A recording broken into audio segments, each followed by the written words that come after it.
तरफ बीजेपी और दूसरी तरफ गोदी मीडिया, ये दोनों मुल्क को तोड़ने का काम कर रहे हैं, इस बारे में क्या कहना है? देखिए, गोदी मीडिया जो है ये आप समझ लीजिए ये पापा की औलाद है।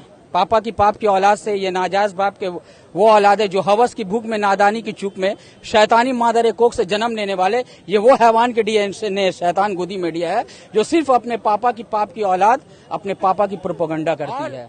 इन्होंने पूरे देश के मुद्दा को मुजरा बना दिया है और देश के गोदी मीडिया को अनारकली बनाकर पूरे हिंदुस्तान में एक पाकिस्तान को ये सरकारी कौवा ने पाकिस्तान को हवा बनाकर हिंदुस्तान के हवाओं और फिजाओं में छोड़ दिया ताकि हम इन्हीं के उलझते रहे, ये अपने जहरीली अल्फाज के जहर उगलते रहे और हम इसको अमृत समझकर पीते रहे। टीवी पे अमन की बात होती रहे, घर परिंदों के जलते रहे। ये खुद फसाद की चादर बिछाते रहे और मुसलमानों को फसादी बताते रहे। ये ही इनका एजेंडा का प्रोपेगेंडा।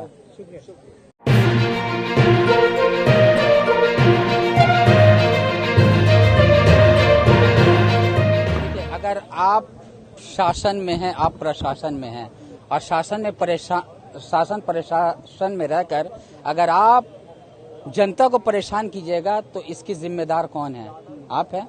जाहिर बात है, you are the administrator and आप ही, जब एक एडमिनिस्ट्रेशन हो कि आप एडमिनिस्ट्रेशन में रह के आप ही कॉन्स्पिरेसी कर रहे हैं, आप ही लॉ मेकर भी हैं, आप ही लॉ ब्रेक भी कर रहे हैं। आज जितने लोग मारा गए, आपको एक चीज याद होगा, इससे पहले जब पंचायत इलेक्शन हुआ था तो आपको ये ममता बनर्जी ने चिल्ला कर कहा था कि ये वीडियो हम सुनते हैं।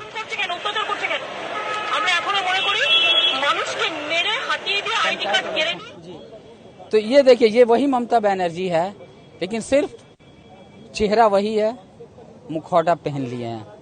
तो जब इंसान एक तख्त व ताज मिलता है तो इंसान वो तख्त व ताज का नाजायज इस्तेमाल करता है, लेकिन ये नहीं मालूम है इसको कि जनता जो है जब तख्त पे बैठाना जानता है, उसी तख्त के नीचे औंधा लेटाना भी जानता है। कांग्रेस कहती है कि उनका सीधा लड़ाई भाजपा से, यहाँ तृणमूल कांग्रेस भी ये कह रही है कि उनका सीधा लड़ाई भाजपा से। कैसे देखते हैं इस मामले को? देखिए, एक कहावत है, आप बारिश का पानी, बरसात का मौसम है, बरसात का मौसम एक सीप में भी गिरता है और एक सांप के मुंह में भी गिरता है। तो जो सीप के मुंह में गिरता है वो मोती बन जाता है और जो सांप के मुंह में गिरता है वो जहर बन जाता है। तो ये समझ लीजिए, ये कहती हम तुम्हारे साथ है, लेकिन ये कैसे साथ है? उस दोस्त के तरह जो हवाई चप्पल पहन के है, हम साथ है और पीछे से कीचड़ उछालते हुए चलती है। ये उस तरह का साथी है। अच्छा, ब्रिजभूषण शरण सिंह पर जो चार्जशीट दायर हुआ है, लेकिन अब तक प्रधानमंत्री ब्रिजभूषण शरण सिंह के खिलाफ या इस मामले में उन्होंने कुछ भी नहीं कहा। किस तरह देखते हैं? जाहिर बात है, इनके लोग हैं। आज आप एक छोटी सी बात देख लीजिए, कल हम देख रहे थे टीवी, सीमा हैदर एक आई है पाकिस्तान से, without any passport, without Nepal से आ गई। अगर यही काम एक मुसलमान लड़का अगर आके करता तो पूरा हो जाता। अरे ये जासूस है, पाकिस्तान का जासूस है, ISI का एजेंट है, और माने मीडिया चीख कर, ये गोदी मीडिया जो पापा की औलाद है, जो अपने पापा के लिए चीख कर कहता देखिए ये पाकिस्तान कर रहा है। आज एक वही औरत पाकिस्तान से आई है और एक ये देखिएगा आप TV9 भारत में सुसु सिन्हा है, गौशाला की शौचालय से पाठशाला पढ़ाने वाले, खुद अपना ही गौमूत्र सुसु पीने वाले सुसु सिन्हा है। उन्होंने खुद कल कहा उसके पास 4 मोबाइल मिला, 4 पासपोर्ट मिला। तो आप उसको यूं नहीं कह रहे कि वो पाकिस्तान का जासूस है? यहाँ पे उसका अवभगत हो रहा है कि अरे भाई ये तो धर्म परिवर्तन कर लिया है। तो हम तो बोलते हैं कि हम तो 100% कह रहे हैं वो पाकिस्तान की जासूस है, उसको खड़ा करके गोली मार देना चाहिए। मोदी जी ये क्यों नहीं कर रहे हैं? इसलिए इनको अपना एजेंडा का प्रोपेगेंडा चलाना है और एजेंडा के प्रोपेगेंडा चलाकर पूरे देश को धर्म के डंडा पे खड़ा करना है।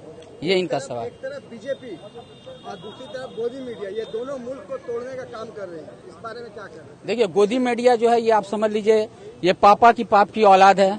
पापा की औलाद से ये नाजायज बाप के वो औलाद है जो हवस की भूख में, नादानी की चूक में, शैतानी मादर कोख से जन्म लेने वाले ये वो हैवान के डीएनए शैतान गोदी मीडिया है जो सिर्फ अपने पापा की औलाद, अपने पापा की प्रोपेगेंडा करती है। और इन्होंने पूरे देश के मुद्दा को मुजरा बना दिया है और देश के गोदी मीडिया को अनारकली बनाकर पूरे हिंदुस्तान में एक पाकिस्तान को असर ये सरकारी हवा बनाकर हिंदुस्तान के हवाओं और फिजाओं में छोड़ दिया ताकि हम इन्हीं की बातों में उलझते रहे, ये अपने जहरीली अल्फाज के जहर उगलते रहे और हम इसको अमृत समझकर पीते रहे। टीवी पे अमन की बात होती रहे, घर परिंदों के जलते रहे। ये खुद फसाद की चादर बिछाते रहे और मुसलमानों को फसादी बताते रहे। ये इनका एजेंडा का प्रोपेगेंडा है। तो ये अगर सेंट्रल फोर्सेस का डिप्लॉयमेंट सही तरीका से उस दिन हो सकता था तो ये वायलेंस अवॉइड किया जा सकता है, क्योंकि रिपोलिंग डे में तो सारे बूथ में सेंट्रल फोर्सेस था, तो पोलिंग डे में क्यों सेंट्रल फोर्सेस टाइम से नहीं पहुंचा? तो ये साफ दिखाता है कि दीदी और मोदी के अंदर जो अंडरस्टैंडिंग है ये साफ दिखाता है, इसीलिए सेंट्रल फोर्सेस को भेजा गया पर डिप्लॉय नहीं किया गया। दीदी तो कांग्रेस के साथ है, पटना में जो मीटिंग हुई थी वो दीदी भी उस मीटिंग में मौजूद रही, तो क्या लगता है कि कांग्रेस के साथ जो आने की बातचीत चल रही थी वो कहीं ना कहीं बीजेपी के साथ जा रही हैं? देखिए, जो नेशनल इंटरेस्ट के लिए जो एक है कि नेशनल इंटरेस्ट के लिए सेक्युलर और कॉन्स्टिट्यूशनल वैल्यूज को प्रोटेक्ट करने के लिए एक ब्रॉडर ऑपोजिशन यूनिटी की बात हो रहा है, पर वो ऑपोजिशन यूनिटी अलग बात है। जो बात यहाँ पर हो रहा है वो बंगाल की पॉलिटिक्स के बारे में है और यहाँ पर कोई भी सिविलाइज्ड कंट्री में वायलेंस को लेके जीरो टॉलरेंस रहना चाहिए। हम वायलेंस को कभी भी टॉलरेट नहीं कर सकते। पंचायत चुनाव में इतने लोगों की मौत हुई है, ममता बनर्जी की तरफ से अब तक ट्वीट नहीं है, वो कहाँ है ये भी लोगों को नहीं पता है। सिर्फ ट्वीट तो छोड़ दीजिए, वो तो अभी थैंक यू बोल रहे हैं कि लोगों ने उसको इतना भारी भरकम एक जीत उनको आया है, पर ये शर्म की बात है। बंगाली होने के जो राहुल गांधी संसद थे उतना डर उस वक्त उनको नहीं था, जब वो संसद नहीं है उससे कहीं ज्यादा डर इनको सता रहा। और बस उनका एक ही नारा है कि मैं तो अकेला ही चला था जानिबे मंजिल मगर लोग आते गए और कारवां बनता गया। आज पूरा हिंदुस्तान उमट पड़ा, आप देख लीजिए। सदस्यता खारिज होने के बाद राहुल और मजबूत हुए हैं और इंशाअल्लाह ताला मुझे पूरा यकीन है कि जिस तरह कर्नाटका के लोगों को ये बात समझ में आ गई कि अब हम लोगों को मुत्तहिद होकर के एक ही सेकुलर पार्टी की मदद करनी है, और वो secular party Indian National Congress, जिसके सरबराह है इस वक्त प्रेसिडेंट खड़गे जी हैं, लेकिन हमारा सबसे अहम और मजबूत लीडर का नाम है श्री राहुल गांधी, उसकी बहन प्रियंका गांधी। ये दोनों भाई बहन जिस तरह लड़ रहे हैं, आज देखिए ये जो सत्याग्रह, साइलेंट सत्याग्रह हम कर रहे हैं, ये इंडियन नेशनल कांग्रेस खड़गे जी की हिदायत पे, बंगाल के हमारे चीफ और भारत सरकार के हमारे कांग्रेस के अपोजिशन लीडर श्री अधीर रंजन चौधरी की हिदायत पे आज देखिए हजारों सिर्फ कांग्रेस वर्कर ने, कांग्रेस कार्यकर्ता नहीं, माने फ्लोटिंग जो भीड़ आप देख रहे हैं, एक बड़ी तादाद में लोगों की एक बड़ी हिमायत मैं समझ रहा हूं कि इस वक्त कांग्रेस के तरफ माइल है। और मुझे यकीन है कि एक शेर है कि वतन की रेत मुझे एड़ियां रगड़ने दे, मुझे यकीन है पानी यहीं से निकलेगा। पंचायत इलेक्शन में जो अब तक मौतें हुई हैं, आप इसका जिम्मेदार किसको ठहराते हैं? देखिए, मगरबी बंगाल पंचायत चुनाव में जो मौतें हुई हैं, मौत बहरहाल मौत चाहे जिसकी भी हो, मौत बहुत सदमे की चीज है। उसमें जो 40 लोग मरे, चाहे कोई किसी को बर्निंग घाट ले जाया गया, चाहे कब्रिस्तान के हवाले किया गया, ये मौत की जो सियासत है, इस सियासत से हम कांग्रेस के लोग कभी इसकी हिमायत नहीं करते हैं। और इसके लिए कहीं न कहीं जिम्मेदार चीफ इलेक्शन कमिश्नर है, कहीं न कहीं जिम्मेदार यहाँ की एडमिनिस्ट्रेशन है। और मुझे यकीन है कि इस तरह की सियासत एक मामूली काउंसलर बनने के लिए, एक मामूली panchayat member, assembly member, parliament का मेंबर अगर खून की नदी पे अगर बना जाए तो वैसे लोगों का अंजाम बहुत भयानक होता है। और दुनिया ने देखा है कि जालिमों का किस तरह से जालिमों का खात्मा हुआ है, चाहे वो हिंदुस्तानी सियासत में हो और चाहे मजहबी आप नुक्ता नजर से देखें, जालिम कभी नहीं पनप सकता। राहुल गांधी ने तेलंगाना में एक रैली की जिसमें काफी मजमा देखा गया है। बदले में प्रधानमंत्री ने भी रोड शो किया, उसमें भी काफी मजमा देखा गया। क्या लगता है राहुल गांधी का जादू चलेगा तेलंगाना में? देखिए, ये प्रधानमंत्री कम, परेशान मंत्री कम, प्रचार मंत्री ज्यादा है। कौन प्रधानमंत्री? अच्छा, जो हमारे नए ईवीएम के प्रधानमंत्री, ये कम परेशान मंत्री कम, प्रचार मंत्री ज्यादा है। अगर इनका टोटल आंकड़ा आप देखें, इन अभी तक डिजिटल मीडिया में इन्होंने 3 अरब 16 करोड़ रुपए अपने ऊपर सिर्फ प्रचार में खर्च किया है। अगर इनसे कोई सवाल पूछा जाए तो सारा जिम्मेदार नेहरू, इनसे कोई सवाल पूछा जाए तो राजीव गांधी, ये एक आप देखे होंगे कि ये नाजियों का एक प्रोपोगंडा था, जोसेफ कोबेल्स। उन्होंने एक बात कहा था कि झूठ को इतना बोलो कि लोग सब समझ सके। It is a big lie. तो इसलिए झूठ को इन्होंने इतना ये किया है कि लोग इंसान को सच समझ रहे हैं। और इस तरह से एक प्रोपोगंडा का एजेंडा इन्होंने जो चलाया, जो पूरे हिंदुस्तान के देश को धर्म के डंडा पे खड़ा कर दिया है। और नारी के शोर में इस चौकीदार चोर ने देश को, भारत को महाभारत का मैदान। सवाल आपसे ये करूंगा कि मणिपुर हिंसा मामले में प्रधानमंत्री चुप्पी साधे हुए हैं। मुख्यमंत्री ममता बनर्जी पंचायत इलेक्शन में जो हिंसा हुई उस पर चुप्पी साधे हुए। किस तरह से दोनों मुद्दों को देखिए, प्रेजेंट मिनिस्ट्री किसका है? बंगाल में एडमिनिस्ट्रेशन किसका है? जिसका एडमिनिस्ट्रेशन है वही कॉन्स्पिरेटर भी है, वही लॉ मेकर भी है, वही लॉ ब्रेकर भी है। तो आज जो एडमिनिस्ट्रेटर है यही कॉन्स्पिरेसी किए हैं। आज इनका लॉ ब्रेक हुआ है तो इस लॉ ब्रेक में ये खामोश है। आज हमारा इलेक्शन क्या बताता है? इलेक्शन एक फेयर इलेक्शन होना चाहिए, लेकिन आज हमारे बंगाल में जो इलेक्शन हो रहा है ये फेयर इलेक्शन नहीं हो रहा, बल्कि फेयर इलेक्शन हो रहा है। AFER, फेयर इलेक्शन हो रहा है। तो ये एक क्रिस्टल क्लियर की तरह पूरे हिंदुस्तान में एक इलेक्शन होना चाहिए, जिससे हर इंसान को अपना हक है कि वो अपना वोट दे। लेकिन आज माने किसी को डराकर अपने दर पे झुकाना राजनीति नहीं है, किसी के दर पे जाकर उसको गला लगाना ये राजनीति। आपसे सवाल करना चाहता हूं कि क्या वाकई में पश्चिम बंगाल में लोकतंत्र की हत्या हुई है? लोकतंत्र के 50 तो मर्डर होने के बाद भी लोकतंत्र जिंदा है? हमको समझ में नहीं आता है। 50 मर्डर का खून बह गया, लोगों का खून बहा, कितने माओं का गोद उजड़ गया, सब कुछ होने के बाद भी अभी भी बोल रहे हैं कि डेमोक्रेसी है।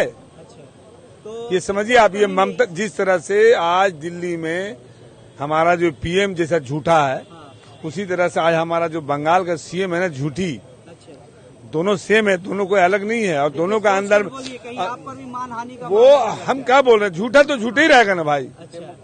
इसमें क्या बात है? इसमें आप समझिए, पहले यहाँ जो बोलती है माँ माटी मानुस, अब देख लीजिए खुद ही, जमीन लाल हो रहा है, लोगों का खून बह रहा है, घर उजड़ रहा है। लेकिन 22 कार्यकर्ता तो तृणमूल कांग्रेस के मरे। तो क्यों मरे? हम कह रहे हैं उनका मरे या मेरा मरे, मरा तो इंसान है भाई, चाहे जिसका भी मरे। क्यों मरेगा? एक वोट के लिए इंसान क्यों जान देगा भाई? पश्चिम बंगाल में क्यों देखा जाता है कि पंचायत इलेक्शन में इतनी हिंसा होती है, जबकि दूसरे राज्यों में इसका एक ही कारण है कि यहाँ पंचायत इलेक्शन जो वो सिंबल पे होता है, पार्टी वाइज सिंबल पे, बाकी जगह में सिंबल नहीं है। सिंबल की वजह से हर पार्टी चाहता है कि गली गली तक मेरा कंट्रोल रहे। जिसके पास पंचायत है उसके पास जिसका अपना राज होता है वो वहाँ जबरदस्ती करता है। बस यही है मामला। भारत जोड़ो यात्रा राहुल गांधी, इससे आने वाले 2024 में कांग्रेस को कितना फायदा पहुंचता है?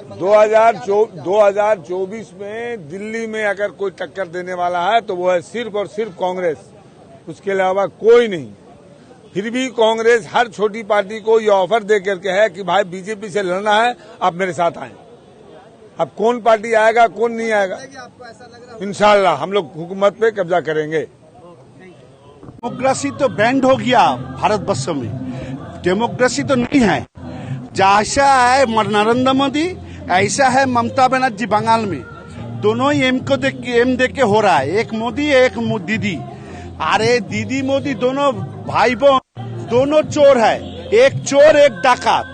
वो लोग कांग्रेस का टूटी चिप के रखा हुआ है, और कितना टूटी चिपेगा? नरेंद्र मोदी कुछ नहीं करने सकेगा। 6 महीना बाद में जो चुनाव होगा लोकसभा, राहुल गांधी पूरा मेजोरिटी लेके भारतवर्ष का प्राइम मिनिस्टर ऑफ इंडिया होगा। आप लोग को पास एवं ऑल ओवर इंडिया का सब आदमी को पास बोलने होगा जो हमारा भारत का जो नया प्रतीक आया है राहुल गांधी, जो आम आदमी का साथ है, मानुष का साथ है, चोर नहीं है।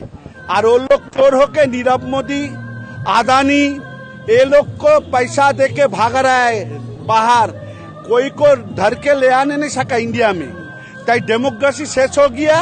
और गुजरात हाईकोर्ट जो ऑर्डर दिया अगेंस्ट दी राहुल गांधी, वो अच्छा नहीं दिया है। वो चैलेंज करके हम लोग सुप्रीम कोर्ट जाएगा, चीफ जस्टिस सुप्रीम कोर्ट के पास, वहाँ पर हमको कि मोदी और दीदी एक है। लेकिन पटना में जो अपोजिशन की जो मीटिंग हुई थी उसमें राहुल गांधी के साथ ममता बनर्जी भी देखी गई थी भाजपा के खिलाफ, तो कैसे दोनों एक? सुनिए, वो तो एक तो पॉलिटिक्स, एक तो पॉलिटिकल इशू था, पॉलिटिकल बैठने के लिए सबको इनवाइट किया है, राहुल गांधी को भी इनवाइट किया है। Rahul Gandhi as a big party of India, Indian National Congress, इसलिए वो लोग गया है हम लोग को प्रेसिडेंट को लेके। इसमें जाने से कोई फायदा नहीं है। ताले तो हम लोग को यहाँ पर जो काल रिजल्ट निकाल हुआ है पंचायत इलेक्शन 23 टर्म में, ताले तो यहाँ पर भी अलायंस होने सकता था, लेकिन कोई अलायंस नहीं होगा। जो फाइट होगा Rahul Gandhi versus Narendra Modi, BJP versus Congress का फाइट होगा। अभी ये लोग जो छोटा छोटा दल है, ये लोग को देख के सीबीआई ईडी देख के सबको खा लेता है नरेंद्र मोदी। ये लोग अभी डरता है, जैसा पानी में डूबने के पहले कोचू पाना पकड़ लेता है आदमी लोग, ऐसा पकड़ के सब लोग मोदी को छोड़ के अभी आ गया राहुल का पद तल में। राहुल गांधी के पास नहीं आएगा तो कोई जिंदा नहीं रहेगा पश्चिम बंगाल। गुजरात हाई कोर्ट के फैसले से कितना खुश? गुजरात हाई कोर्ट, हम लोग जो लोअर कोर्ट का ऑर्डर, जज कोर्ट का ऑर्डर जो चैलेंज करके गुजरात हाई कोर्ट में हम लोग गया था, इंसाफ के लिए, जे छोटा एक तो पनिशमेंट के लिए, छोटो एक तो बात के लिए उसको एमपी जो रैंक है वो खारिज नहीं करना चाहिए। 4 बार में चुनाव में जीत कर लोकसभा में गया है, लेकिन हम लोग को बात है जो वहाँ पर गुजरात जस्टिस हमको नहीं मिला, इसलिए हम उसका ऑर्डर चैलेंज करके सुप्रीम कोर्ट में जा रहा है चीफ जस्टिस के पास। चीफ जस्टिस के पास हम जाएगा सुप्रीम कोर्ट ऑफ इंडिया में, वहाँ पर हमको बहुत अच्छा से जस्टिस मिलेगा, इंसाफ मिलेगा। ये सवाल करूंगा कि राहुल गांधी के भारत जोड़ो यात्रा के बाद जो ऑक्सीजन मिला है कांग्रेस पार्टी को, कितना फायदा होगा इसका 2024 में? 100% फायदा होगा, इसलिए कि राहुल गांधी ने जो मोहब्बत का पैगाम दिया है कि भारत जोड़ने का जो काम किया है, और मोहब्बत से आपने देखा होगा कि मणिपुर को भी जोड़ने का काम किया, जहां पे 60 दिन से मणिपुर चल रहा है, लेकिन कोई नेता हिंदुस्तान का नहीं गया, इवन जिसका जिम्मेदारी है जो नरेंद्र मोदी का, वो भी नहीं गया, लेकिन राहुल गांधी जाके वहां पे मोहब्बत का पैगाम दे के आया, मोहब्बत की दुकान खोल कर। गांधी की जो सदस्यता खारिज हुई है और गुजरात हाई कोर्ट ने भी फैसला सुना दिया है कि उन पर जो आरोप लगाए गए हैं उनको उनकी सदस्यता खारिज ना करने की कोई बात ही नहीं है, वो ठीक है। वो नहीं, देखिए, लोअर कोर्ट से लेकर सेशन कोर्ट से हाई कोर्ट, गुजरात एक गढ़ है नरेंद्र मोदी का, ठीक है, भाजपा का गढ़ है, लेकिन वहाँ पे जजमेंट हमको नहीं मिला, चूंकि जिस इशू को लेके पनिशमेंट दिया गया राहुल गांधी को, वो जजमेंट था चोर, सारे चोर, बस इसी वर्ड को लेके सारे चोर में नीरव मोदी, नरेंद्र मोदी और ललित मोदी, ये 3 मोदी का नाम राहुल गांधी ने लिया था।